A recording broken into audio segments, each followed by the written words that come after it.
जी नाजरीन, ये लमिया पट्टी निहाला शाही का इलाका जो आगे बढ़कर ये रोड जा रहा है सूना वैली और बड़ो, और हम यहाँ आपको रिपोर्टिंग दे रहे हैं कि यहाँ से गुजरना जान जोखों का काम है, एक मुहिम से कम नहीं।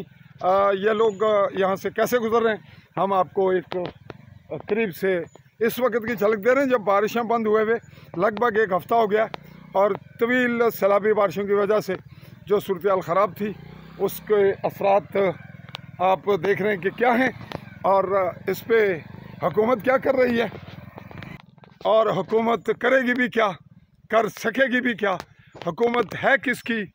आज तक यही वाज़ह नहीं हो सका कि जो लोग हुकूमत में हैं वो मुलाजिम हैं या किसी मखसूस ठेके पर हैं, मखसूस टाइम के लिए हैं, या बाकायदा हुक्मरान हैं।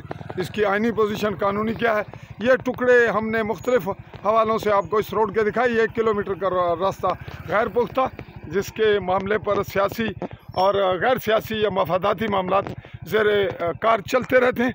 चाहूँगा पाकिस्तानी ज़ेर कब्ज़ा जम्मू कश्मीर के आज़ाद कश्मीर कहलाए जाने वाले खिता के गरबी जम्मू के ज़िला भिम्बर की तहसील समानी के बॉर्डर लाइन के इलाका निहाला चाई से चौधरी फजल रहमान इजाज़त। अल्लाह हाफ़िज़।